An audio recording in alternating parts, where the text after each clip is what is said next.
नमस्कार दोस्तों, OCA network में आपका स्वागत है। मैं हूं ओमकार चौधरी और मेरे साथ जुड़ रहे हैं आदि अचिंत साहब।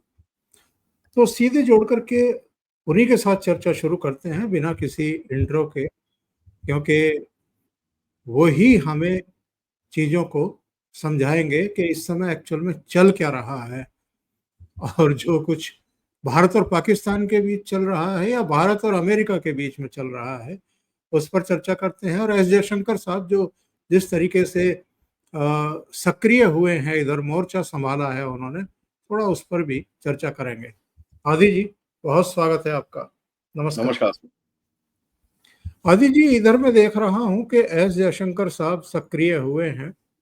उन्होंने डोनाल्ड ट्रंप ने जो कतर में बयानबाजी की कि भारत ने हमें जीरो टैरिफ का प्रस्ताव दिया है, उस पर एस जयशंकर ने बड़े स्पष्ट शब्दों में कह दिया है कि हम किसी भी तरह का नुकसान उठा करके कोई समझौता नहीं करेंगे।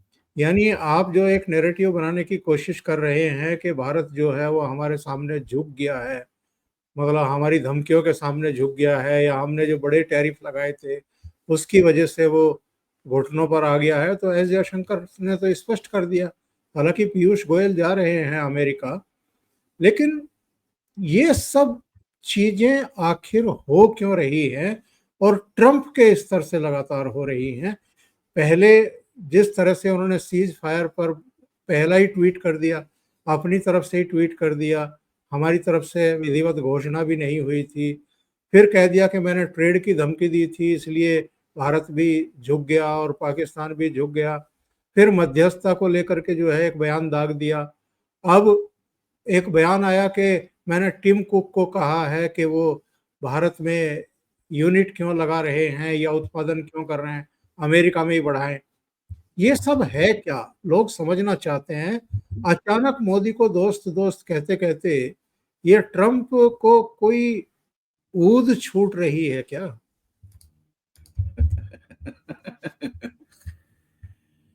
सर, बड़ा अच्छा सवाल पूछा है। देखिए, मैं आपको बताता हूँ सर, ट्रंप का चक्कर क्या है, उसके पास घर में कोई चीज़ बताने को नहीं है। ये चीज़ हमको समझ में आनी चाहिए। उसने बोला था कि भई यूक्रेन और रशिया का झगड़ा मैं 1 दिन में खत्म कर दूँगा। मैं हमास और इज़राइल का झगड़ा 2 दिन में खत्म कर दूँगा। उसने बड़ी-बड़ी बातें बोली थी। अब वो बातें बातों को दिखाने के लिए भी कुछ होना चाहिए सर। तो बेसिकली ट्रंप का ये जो गेम है, वो अपनी पॉलिटिक्स चमकाने के ऊपर है रादर दैन भारत के ऊपर कुछ करने का है। एक तरफ से ये समझना चाहिए, लेकिन दूसरी तरफ से हमको ये भी समझना चाहिए सर, अमेरिका आपको ऑलरेडी एक दुश्मन की तरह देखता है। इसमें कोई डाउट नहीं होना चाहिए हमको। क्यों? क्योंकि सर आप एक बढ़ते हुए देश हो, 4 ट्रिलियन आपकी इकॉनमी क्रॉस कर चुकी है, तीसरी लार्जेस्ट इकॉनमी है आपकी अभी इस टाइम पे। जापान को आप ओवरटेक कर चुके हो। आपने एक झगड़ा करा, उसके एक टट्टू का सिर काट दिया वहाँ पर ऑलमोस्ट, जहाँ पर उसके अपने वेपन्स यूज़ होते हैं और वो उनके वेपन्स बड़े यूज़लेस से वहाँ पर दिखे हैं हमको। उसके बाद आप एक रीजनल पावर बन के बाहर निकल रहे हो, जहाँ पर आपका एक एक अस्तित्व बन रहा है इस पूरे इंडियन ओशन रीजन के अंदर। आपके जो प्रधानमंत्री है और आपकी जो लीडरशिप है वो काफ़ी स्ट्रॉन्ग है इस टाइम पे, दुनिया में रिस्पेक्टेड है। तो कहीं न कहीं उनकी तरफ से भी एक एक कोशिश रहेगी इस चीज़ की, और इनके पीछे जैसे मैं आपको एक एग्ज़ाम्पल देता हूँ सर, पाकिस्तान का जो एक ये नज़रिया रफ़ाल जेट्स और ये सब के ऊपर जो चल रहा है, और कल हमारी गवर्नमेंट ने बड़ा क्लियरली बोल दिया कि एक भी चीज़ गई नहीं है। अब मैं आपको अंदर की बात बताऊँ, तो आप भी थोड़ा चमक जाएँगे, चौंका जी। जाएँगे कि पाकिस्तान को जो दिखता है कि उसने जेट-वेट उड़ाए हैं, वो सर टारगेट ड्रोन्स होते हैं सर, उनका काम उड़ना होता है। तो वो बनाए इसलिए जाते हैं कि कोई उसको उड़ाए। वो एक्चुअली टारगेट प्रैक्टिस के लिए यूज़ किए जाते हैं। उनके पीछे एक छोटा-सा रॉकेट इंजन होता है, छोटा-सा जेट इंजन होता है, वो लेके आगे जाते हैं। और पाकिस्तान को बड़ा लगता है कि उन्होंने जहाज गिराए, एक्चुअली वो ये जहाज थे, जो 4-5 ये बोलते हैं, वो ये वाले गिराए हैं। और उससे हमको पता चला पाकिस्तान की एयर डिफेंस कहाँ पर है, और उसके बाद हमने उनके ऊपर प्रहार करा है। अब देखिए सर, भारत का इस तरह से वॉरफेयर फाइट करना एक चीज़ दर्शाता है कि भारत की जो वॉरफेयर टैक्टिक्स है, वो इन लोगों को नहीं समझ में आई है, और इनको एक बहुत बड़ा झटका लगा है कि यार ये क्या करके बैठे हैं भाई। हम लोग 20-20 साल एक देश में बैठे हैं, कुछ नहीं हुआ। यहाँ पर एक न्यूक्लियर पावर को घुटनों में ला दिया इन लोगों ने 3 दिन में, तो ये क्या करके बैठे हैं। तो ये चीज़ सर हमको थोड़ी समझ में आनी चाहिए। एक वो जेलसी भी है, एक तरह से आपसे वो थोड़ा-सा गुस्सा भी हैं। बट सर आपको छोड़ नहीं सकते, समझ रहे हैं? तो यू नो वो एक बड़ा अजीब-सा एक सिचुएशन है। आपने पूछा टिम कुक के बारे में, ठीक है? तो अब मैं आपको बताऊँ टिम कुक से उसने तो बात कर ली, क्या नाम है ट्रम्प ने, लेकिन एप्पल की तरफ से भारत की तरफ तो आया है कि नहीं, नहीं, नहीं जी डोंट वरी आपके लिए सब कुछ जो है वो वैसे ही है। As a matter of fact हम तो सोच रहे हैं और डालें आपके देश के अंदर। तो ये ट्रम्प के स्टेटमेंट के बाद है। देखिए सर, ये थोड़ा एक डोमेस्टिक ऑडियंस को भी थोड़ा सुनाने के लिए है, क्योंकि उसके पास जब विक्ट्री नहीं होती सर, तो फिर आप ऐसी चीज़ें करते हो जहाँ पर, लेकिन इसका उसको थोड़ा खर्चा उठाना पड़ेगा सर, क्योंकि भारत एक ऐसी जगह पे बैठा है, जहाँ पर जैसे कल देखिए जयशंकर जी ने जवाब देने शुरू करे हैं इनको।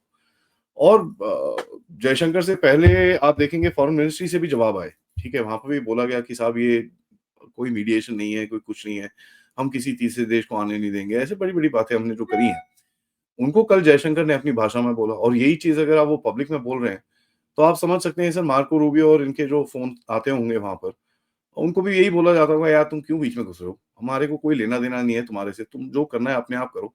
पाकिस्तान तुम्हारा बच्चा है, हमको पता है तुमने उसको पैसे-वूसे देने हैं। इससे होगा क्या सर, थोड़ा-सा एक ट्रस्ट डेफिसिट बढ़ जाता है।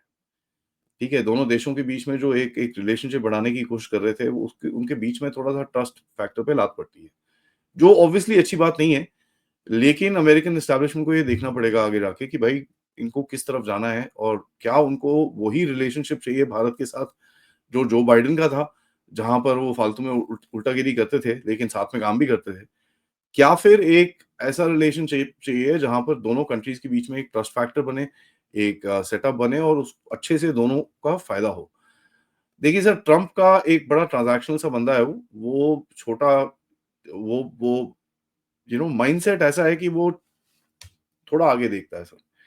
और मैं आपको बता रहा था जैसे ये जो वेस्टर्न आर्म्स लॉबी है, मैं आपको बताऊँ सर अ, जो आपका यूके है, उसका जो टेलीग्राफ न्यूज़पेपर है, उसने एक पूरी मुहिम चलाई है, राफ़ेल जहाज़ के अगेंस्ट में और वो फ्रांस का है। तो ये जो आर्म्स लॉबी होती हैं, ये भी काम करती हैं इसके अंदर। तो वो ज़्यादा दिखाएँगे कि देखो यार तुम्हारा राफ़ेल गिर गया, ये गिर गया, F-35 ले लो। तो ये भी एक पीछे चल रहा है। बहुत कुछ है इसके पीछे से, तो ये इतना सिंपल सा नहीं है। बट जवाब हमारी तरफ से बड़ा सिंपल है यार, दूर रहो। कोई हम सुनने नहीं वाले एंड मेरे हिसाब से सबसे भारी जवाब मोदी साहब ने दिया कि भाई देखो, अगर आप सोचते हो हमने युद्ध विराम या जो मर्ज़ी आप उसको बोल दीजिए, स्टॉपेज ऑफ फायर जिसको बोलते हैं, हमने आपकी बोलने के लिए करा है। चलिए मैं आपको ये बता देता हूँ कि ये युद्ध विराम नहीं है और हम कभी भी फायरिंग कर सकते हैं।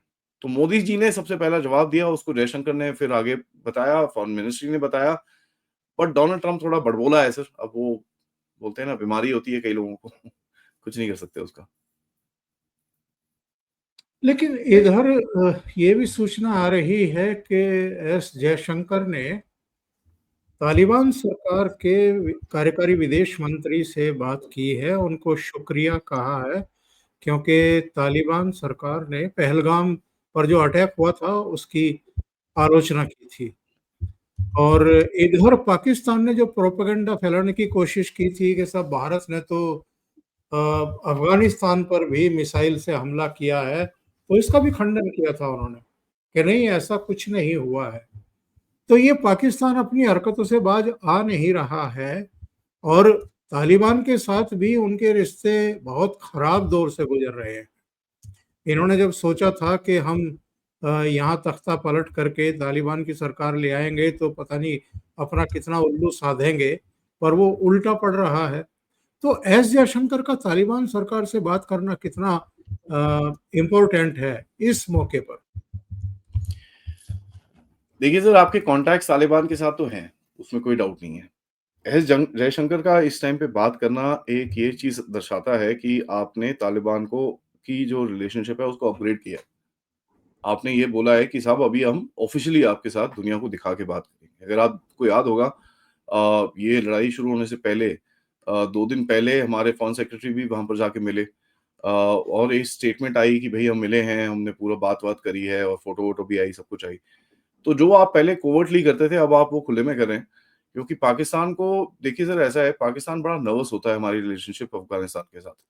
तो एक तो हमको अफ़गानिस्तान की ज़रूरत है बीच में सेंट्रल एशिया जाने के लिए, तो आपके जो बायलैटरल रिलेशंस हैं और जो आगे जाके आप काम करना चाहते हो, ईरान के थ्रू, चाबहार पोर्ट के थ्रू, और आप ये चीज़ याद करिए सर, तालिबान की गवर्नमेंट ने $35 मिलियन डाले हैं चाबहार पोर्ट के अंदर, ठीक है? उन्होंने इन्वेस्टमेंट करी है आके यहाँ पर, $35 मिलियन की, तालिबान की गवर्नमेंट में। अगर $33 मिलियन आप पाकिस्तान से माँग लो तो आपको दोबारा पाकिस्तानी दिखेगा नहीं, क्योंकि वो ऐसा भाग रहा होगा अपने कपड़ों में छेद छुपा के।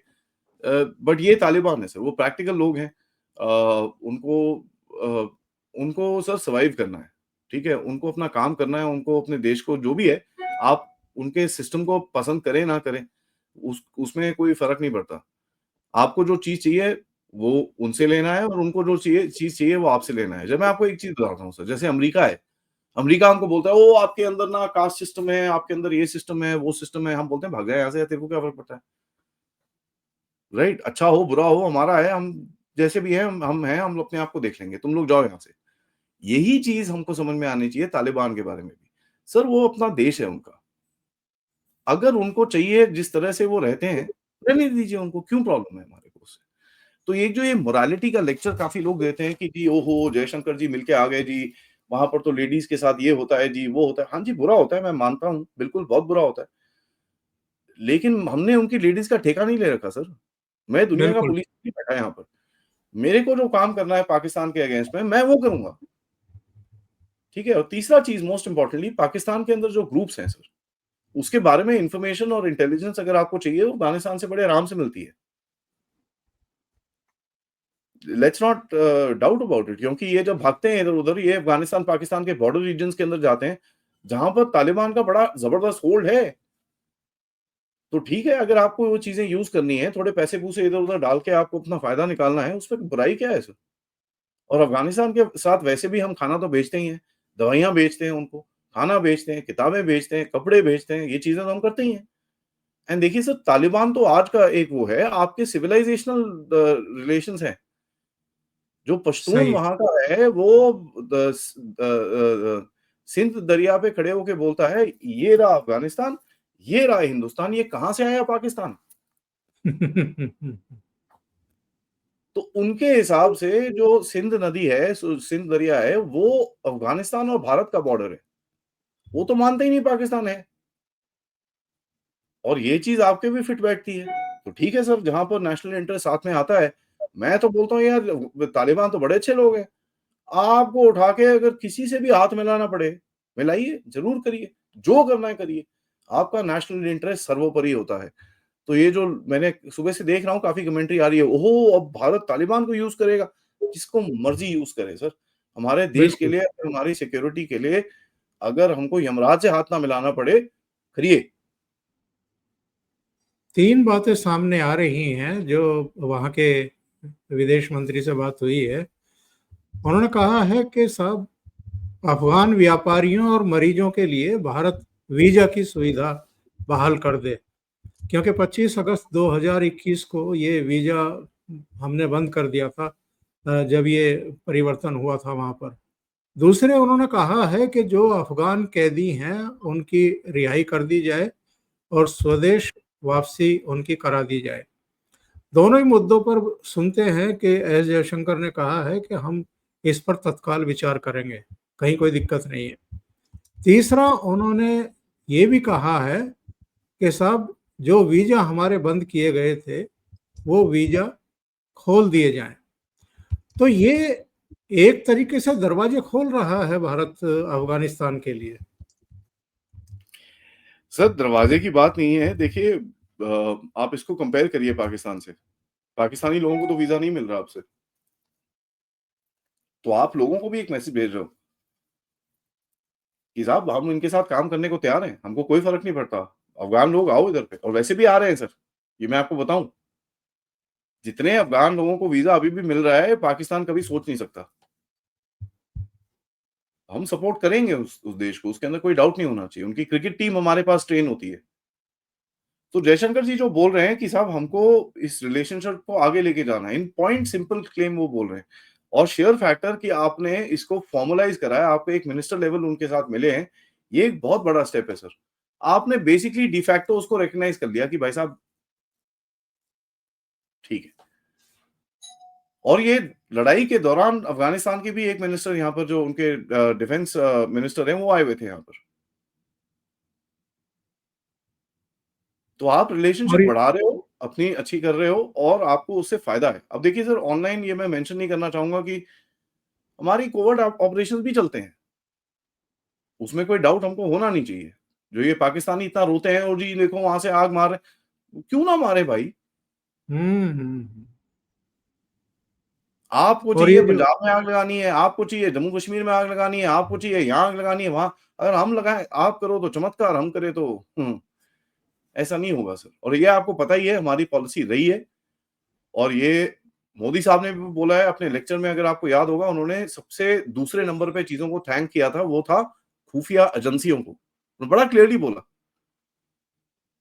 तो जो आप बैटल लड़ रहे हो पाकिस्तान के साथ, ये सिर्फ मिलिट्री नहीं है सर, ये गलत सोच होगी। आप एक ओवरऑल बैटल लड़ोगे जहाँ पर डिप्लोमेसी भी काम करेगी, इंटेलिजेंस भी काम करेगी, इकोनॉमिक्स भी काम करेगी और इकोनॉमिक्स में आप देख लीजिए आज वो भीख माँग रहा है आपसे। जी पानी मत बंद करो जी, हमारी तो फसल खराब हो जाएगी, ये वो। क्या हो गया अभी?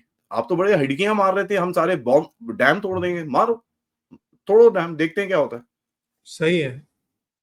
सो ये पाकिस्तान को समझ में नहीं आ रहा सर, भारत वो 1980 90s का भारत नहीं है कि भैया चुप हो जाएगा, ये हो जाए। आज भारत के पास दम है। सर अमेरिका को आप दिखा रहे हो आप इस टाइम पे, ये अफगानिस्तान इधर-उधर आप आराम से खेलोगे। अमेरिका को आप दिखा रहे हो, आप सीरियसली बोल रहे हो, देख बेटा ऐसा है, लाइन पे रहो। हम इसके आगे नहीं टॉलरेट करेंगे और ये मैसेज बड़ा क्लियर गया है।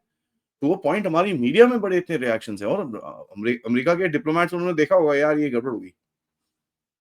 अभी भागते हुए आएँगे इस तरफ, नहीं जी वो थोड़ा आप देख लीजिए ये सब होगा सुबह वो। नाश सुबह नाश्ता नहीं कर पाए थे ट्रम्प साहब, इसलिए थोड़ा वो थोड़ा-सा ज़्यादा बोल गए, दिमाग आप में। माइंड मत करो, हाँ। ये वो दिस दैट वो सब चीज़ें आएँगी। क्योंकि हुँ, ट्रम्प हुँ। ने एक नहीं 2-3 चीज़ करी है। पहले तो उसने सीज़फायर सो कॉल्ड सीज़फायर जिसको मैं मानता नहीं सीज़फायर है, उसका अनाउंसमेंट उसने करा विदाउट गवर्नमेंट ऑफ इंडिया के बोलने के लिए। और परमानेंट कह दिया उसको कि परमानेंट परमानेंट बोल होगा। दिया। उसके बाद 2 दिन हुँ। के बाद यू टर्न मारता है, फिर बोलता है, "नहीं, मैंने इतना कुछ करा नहीं बट फिर भी मैंने थोड़ा-सा काम करा" टाइप्स। पहले तो बोलता है, "भैंस की आँख तूने पूरा करा" उसके बाद बोलता है, "यार नहीं, मैंने तो करा ही नहीं।" कह रहे थे कि सारी रात जाग करके हमने दोनों देशों को मनाया। तो बस फिर मतलब आप हद हद कर दी। वही है ना सर। नहीं। यही प्रॉब्लम है इन ये लोगों के अंदर सर।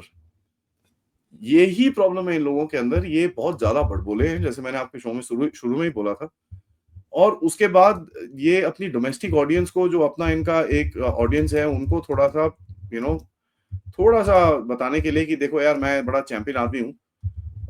मेरे को कोई मना नहीं कर सकता। ये देखो एक ये लड़ रहे थे बट मैंने फिर भी चेप दिया इन दोनों को और यहाँ पर न्यूक्लियर वेपन्स हैं, देखो मैंने फिर भी सेट कर दिया। आप लोग ज़रा मैं हूँ, टेंशन मत करो करके। ये एक वो मैसेज भेजना चाहता है जो एक्चुअली उल्टा पड़ गया है। वो एक चैनल पे विभूति झा जो है वो ये कह रहे थे कि नहीं, नहीं वो तो हाथी है, हाथी तो अपनी चाल चलेगा। तो मैंने कहा हाथी किसी को भी अपनी चाल से कुचल देगा क्या? या सर मनमानी करेगा? हाथी है तो हाथी को ज़रा अपने हाथी को बाँध के रख लो, क्योंकि भारत हाँ। ये सब चीज़ों को सुनेगा नहीं और पहले तो भारत है हाथी, ठीक है? इट्स द हमारा जो global symbol is the elephant. तो ये अमेरिकन्स को पहले तो बोलना पड़ेगा भैया हमारे सिंबल को छोड़ दीजिए आप, ठीक है? भारत हाथी है और शेर है, ये हमारे बिल्कुल। सिंबल्स हैं, आप ज़रा छोड़ दीजिए, आप कोई पता नहीं कौन-सी गीदड़ बकरी कर रहे हैं, वो पता नहीं हमको। लेकिन देखिए विभूति झा साहब को तो मैं बहुत अच्छी तरह जानता हूँ, उनको रिस्पेक्ट भी करता हूँ, तो उनको पर्सनली तो मैं कुछ बोलूँगा नहीं बट मेरे हिसाब से सर देखिए ऐसा है, अगर डोनाल्ड ट्रम्प को ये समझ में नहीं आता कि भारत को अगर आप कोई टेढ़े-मेढ़े स्टेटमेंट बोलोगे और भारत ये चीज़ टॉलरेट नहीं करेगा, तो मेरे हिसाब से ये समय आ चुका है कि डोनाल्ड ट्रम्प को ये एक मैसेज और ये सबक सीखना होगा। नहीं तो फिर रास्ते तो भारत के पास बहुत हैं, विकल्प भी बहुत हैं। क्वाड में ही अगर वो एक झटका दे दे कि भाई जब क्वाड हमारे साथ नहीं है ऐसे संकटों की स्थिति में कि हमारे 26 नागरिक उनका धर्म पूछ करके मारे गए और आप लोग जवान बंद किए बैठे हैं, तो फिर ऐसे क्वाड का जो है हमें क्या करना है? कबाड़ में नहीं डालेंगे उसको उठा करके। जी, तो वही है सर, तो इसका इन लोगों को ये समझ में आना चाहिए कि जो जवाब मिलेगा भारत की तरफ से, ये काफ़ी ज़ोर से आएगा और फालतू का पंगा है सर ये एब्सोल्यूटली फालतू का पंगा है और नहीं लेते तो बेटर रहता, बट चलिए कोई बात नहीं। वैसे तालिबान का योगदान तो ये भी सुनते हैं, तालिबान का ना कहें, अफगानिस्तानियों का, कि वो जो अननोन गनमैन जो है वो कहर बरपाते रहे हैं पाकिस्तान में। ये कई एजेंसियां हैं जो ये अटकलेबाजी लगाती रही है अतीत में, कि साहब अफगानियों को जो है भारत ने जिम्मेदारी सौंप रखी है कि वो करे ऐसा। सर देखिए, जहाँ मर्ज़ी से करें, हम हमको आम खाने से मतलब है, अब पेड़ थोड़ी गिनूँगा मैं जाके। और एजेंसियों का काम है, वो तो बोलती रहती हैं, वो तो उनका तो ठीक है। सर चाहे वो अफ़गानिस्तान से घुसें, चाहे पाकिस्तान के फ्रंट गेट से घुसें, ये कोवर्ट एजेंसीज़ हैं, ये जो भी मेथड्स होंगे वो यूज़ करेंगी सर, उसके अंदर कोई डाउट नहीं होना चाहिए हमको। एंड अगर पाकिस्तानियों को भी डाउट है, तो मैं बड़ा क्लियरली बोल देता हूँ, देखिए सर, कोई भी मेथड्स आपके अगेंस्ट में यूज़ किया जाएगा, उसमें कोई भी डाउट नहीं होना चाहिए। एंड अगर क्या ये पाकिस्तानी सोचते हैं कि वो नेपाल से यहाँ पर भारत में घुस सकते हैं, तो हम अपने लोग नहीं भेज सकते वहाँ से फिर? सर देखिए, वो दिन गए जब भारत अभी चुप रहेगा, भारत नहीं, नहीं यार ऐसे मत करो, ये चीज़ें ठीक नहीं हैं, ये सब कुछ नहीं है, बिल्कुल भी कुछ नहीं है। एंड यहाँ पर अब तो बिल्कुल भी कुछ नहीं होगा, क्योंकि सर एक जो सीमा रेखा है वो पाकिस्तान ने तोड़ी है, हमने नहीं तोड़ी। ठीक है जी, सही है। पाकिस्तान ने बेवकूफ़ी करी, हमने थोड़ी करा है ये सब कुछ। तो अगर आपको ये फिर ये करना है तो ठीक है, कोई बात नहीं, फिर हम करते हैं। लेकिन पंगा इसके अंदर ये है सर, एक जो भारत के पास एक पहले स्ट्रेंथ नहीं थी, इकोनॉमिक स्ट्रेंथ नहीं थी, आज वो है। आज वो है और उसको अब रोकना मुश्किल है। तो यहाँ पर थोड़े ये रोएँगे, पिटेंगे, वो सब होगा।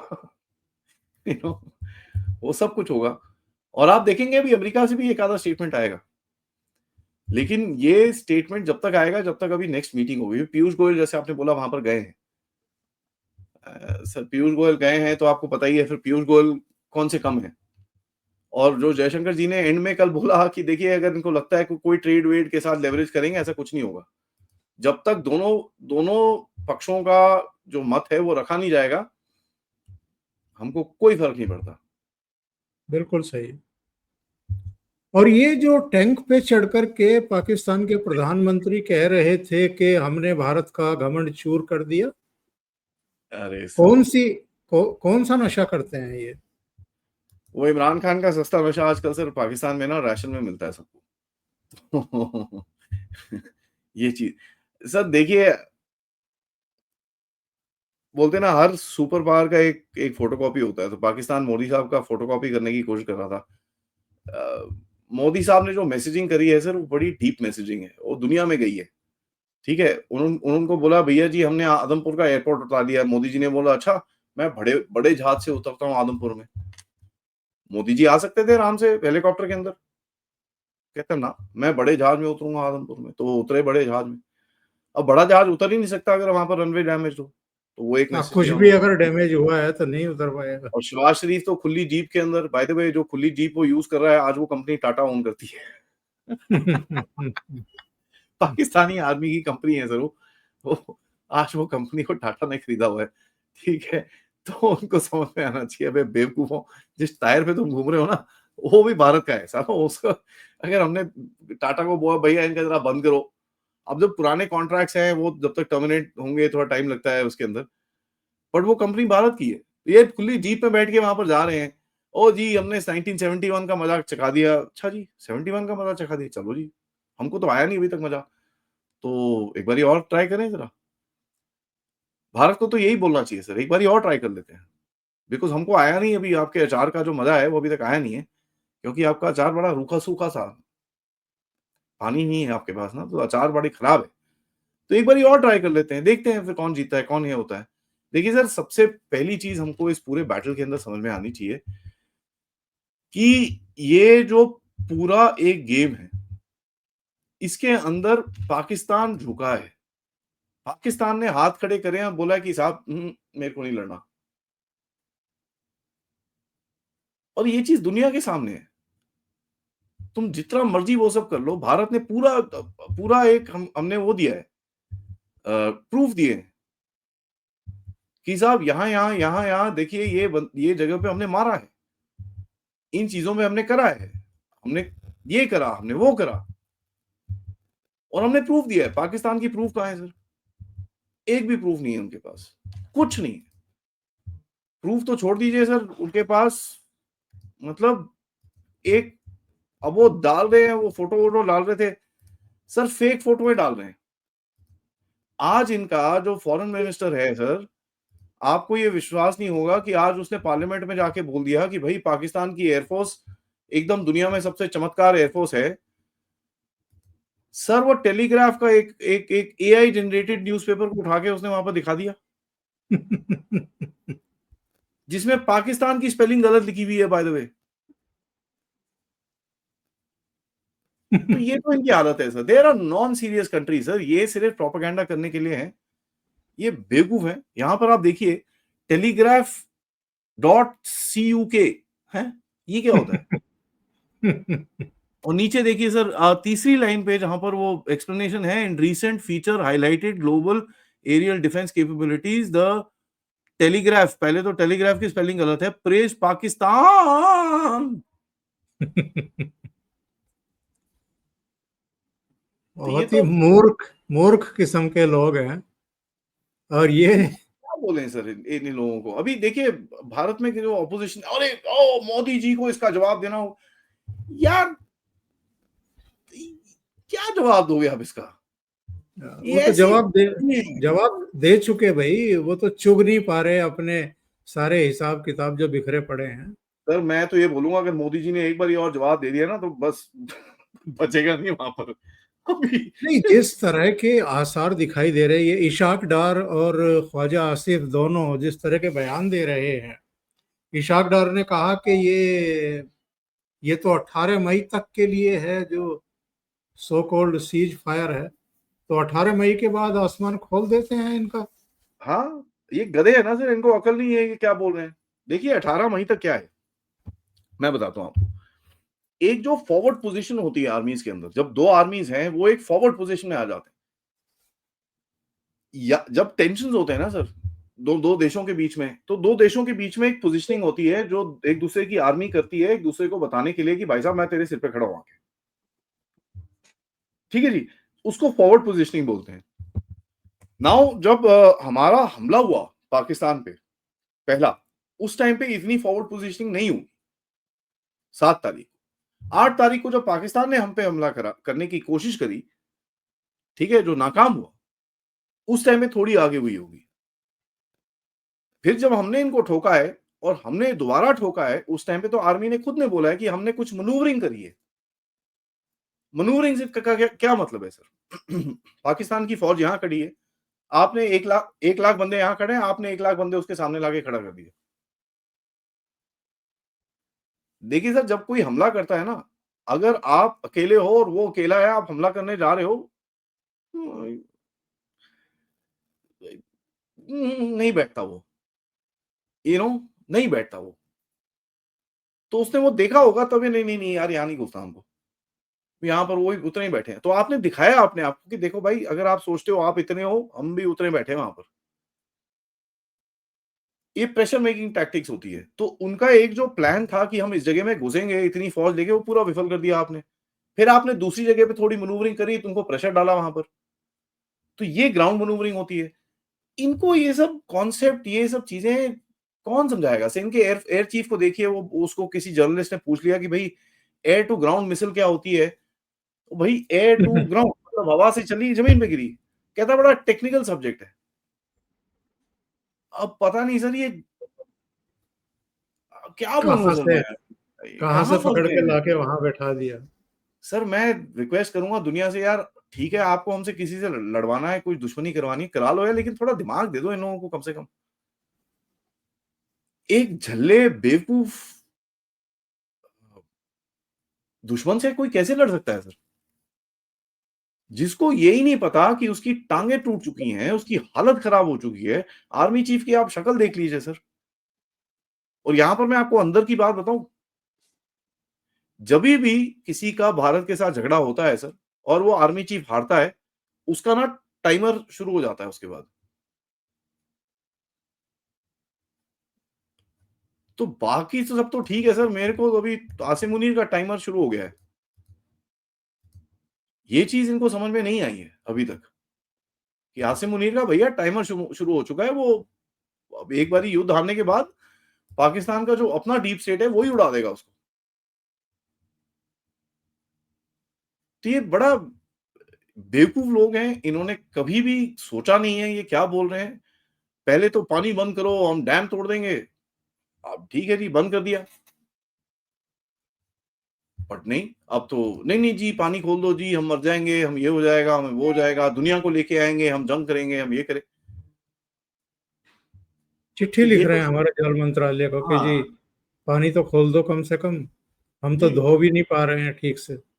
जी। तो ये हालत हो गई। तो ये एक और खबर आ रही थी आदि जी कि पाकिस्तान सरकार मसूद के परिवार को 14 करोड़ का मुआवजा दे रही है। सर, क्या बोले इन चीज़ों पे? और दुनिया भी देख रही है। आज राजनाथ सिंह जी ने बड़ा क्लियरली क्या बोला? उन्होंने बोला कि साहब ऐसा है, आप तो बोलते हो भैया पाकिस्तान को मत करो, ये करो, एक देश है, यहाँ पर इस देश के अंदर, सो कॉल्ड देश के अंदर टेररिस्ट को मुआवजा देते हो, उसके बाद आप उसको लोन दे रहे हो। तो राजनाथ सिंह का कहना बड़ा क्लियर था और भारत ने जो जिस तरह से इस बारी पिछले 2 दिन में राजनाथ सिंह जी ने स्पेशली मोदी साहब से स्टार्ट होके राजनाथ सिंह जी ने जिस तरह से इसका अभी बैंड बजाना शुरू करा है, आप देखिए कल क्या स्टेटमेंट दिया उन्होंने। उन्होंने बोला कि साहब पाकिस्तान एक अनसेफ कंट्री है। क्या दुनिया की ताकतें इस चीज़ को मानती हैं कि पाकिस्तान अपने एटमी असासों को, अपने जो न्यूक्लियर वेपन्स हैं, उनको सेफली रख सकता है? कल ये सवाल पूछा उनसे। आज दुनिया से यही पूछा कि आप जो पैसे दे रहे हो, वो तो पूरा टेरर में यूज़ होता है। तो क्या आप ठीक हो इन चीज़ों से? तो ये बहुत बड़े-बड़े सवाल हैं सर। ये देखिए, ये ऐसा ऐरा-गैरा स्टेटमेंट नहीं है। ये डिफेंस मिनिस्टर की तरफ से आया है। डिफेंस मिनिस्टर एक सीनियर मेंबर होता है इनर कैबिनेट का। डिफेंस, बिल्कुल। Foreign affairs, finance and internal security, ये 4 जो होते हैं, प्राइम मिनिस्टर के अलावा, ये 4 का एक स्ट्रॉन्ग ग्रुपिंग होता है। मोस्टली जो डिसीजंस होते हैं इन 4 के बीच में होते हैं। बाकी सब होते हैं सर, उसमें कोई डाउट नहीं है। बट डिफेंस प्राइम मिनिस्टर होता है, डिफेंस मिनिस्टर होता है, आपका फॉरेन मिनिस्टर होता है और आपका फाइनेंस मिनिस्टर होता है। ये 4 is the ruling power of the country. उनकी तरफ से अगर ऐसा स्टेटमेंट आ रहा है, तो दुनिया बहुत सीरियसली लेगी इस चीज़ को। यार ये क्या बोल के गया भाई? और हमारी तरफ से अभी तो ये भी पता चला है कि एक डेलीगेशन जाएगी। एक नहीं, कई सारी डेलीगेशन जाएँगी, जिसके अंदर हमारे प्यारे ओवैसी साहब भी होंगे। जी हाँ, ओवैसी साहब शशि जाके थरूर शशि थरूर भी होंगे। सर ये गलत बात है। मोदी साहब ऐसे सॉफ्टवेयर अपडेट नहीं करना चाहिए, पता है? ऐसे नहीं करना और चाहिए। अब तो पी चिदम्बरम ने भी एक बयान दिया है, तो मुझे लगता है कि वो भी जाना चाहते होंगे, इसलिए वो मोदी जी का विश्वास जीतना चाह रहे हैं। आप देख लीजिए सर, आपके सामने है ये सिचुएशन। इवन जो ऑपोजिशन है, वो क्या बोल रही, "ओह जी, आपने युद्ध खत्म कर लिया प्रेशर में आके।" अच्छा जी। बट आप मैंने कोई मेरे से आर्ग्यू कर रहा था, मैंने उससे सिंपल सा सवाल पूछा। मैंने बोला, "भाई, ये युद्ध हम जीते कि हारे?" कहता, "जीते।" मैं तो फिर फ़ायदा प्रॉब्लम क्या है तेरे को बैठ के क्या चाहिए तू बता दे यार लाइफ में। तो मतलब यही ये है। चाहते थे कि कुछ दिन हम आतिशबाजी देखें आसमान में। ये नहीं देखते कि भई कितनी फ़ोर्स हमारी लगी हुई होती है और उस फ़ोर्स की जान की कीमत कितनी है। और एक युद्ध एक-एक दिन में कितना-कितना हज़ार करोड़ रुपया खर्च होता है। सर हम तो कर सकते हैं, कोई प्रॉब्लम नहीं है। हमारे पास तो काफ़ी पैसे हैं ये सब चीज़ें करने के लिए। लेकिन दूसरे के पास है। देखिए जो दूसरे को पाकिस्तान को आज लॉस हुआ है ना सर, उसको उसको ठीक करते-करते इनको सालों-साल लग जाएँगे। ठीक है? बर्बाद कर दिया सालों-साल। उसको। सर सालों-साल लगेंगे। देखिए आप सिस्टम तो खरीद लीजिए। चलो चाइनीज़ ने आके इनको दान कर दिया। चल भई तेरे 5 HQ9 गए हैं, ये ले भई 5 HQ9 तू रख ले। ठीक है, रख लेगा। बट उसको इंटीग्रेट करना, उसको सेटअप करना, ये चीज़ करने में उसको 3-4 साल लग जाएँगे कम से कम। कम से कम मैं बोल रहा हूँ आपको। मिलिट्री जो सिस्टम्स होते हैं सर, वो प्लग एंड प्ले नहीं होते। ये जो एयर डिफेंस का आपने भारत में देखा ना सर, ये 2016 से इन लोगों ने काम शुरू करा है। 9 साल लगे हैं इनको और अभी भी बाय द वे हमारी फोर्सेस देख रही है कि यार कई जगह पे गड़बड़ हुई है हमसे। ये है, एक ड्रोन कहीं पे किसी के सिर पे नहीं गिरा आके, जो गिरा वो एक फरीदकोट में जो गिरा, जिसपे गोली मारी, उसके बाद वो जाके किसी घर में उसने डैमेज करा, कहीं पे भी स्ट्राइक नहीं हुई। फिर भी हमारी फोर्सेस बोलते हैं यार कुछ गड़बड़ थी, जरा उसको देख लेते हैं। अभी रिव्यू मीटिंग चल रही है वहां पर। और मैं आपको ये चीज बता दूं, जहां पे भी एक आधी इतनी बड़ी फौज है सर, कुछ ना कुछ बेवकूफी होती है, उनकी हालत खराब करेंगे हमारी फौज वाले। उनको पनिशमेंट्स बिल्कुल। होंगी, उनको दोबारा सिखलाई होगी, उनको they will make them online. ये जीतने के बाद है सर। ये चीज हम अपने लोगों को सीधा करेंगे, हम अपने लोगों को रीट्रेन करेंगे, हम अपने लोगों को दोबारा सिखाएंगे, पनिशमेंट करेंगे, हम उनको अप्रिशिएट करेंगे जीतने के बाद। हारने के बाद वहां पर क्या कर रहे हैं, उसको झूठ बोल रहे हैं, ओ तुम लोग तो जीत गए जीत गए।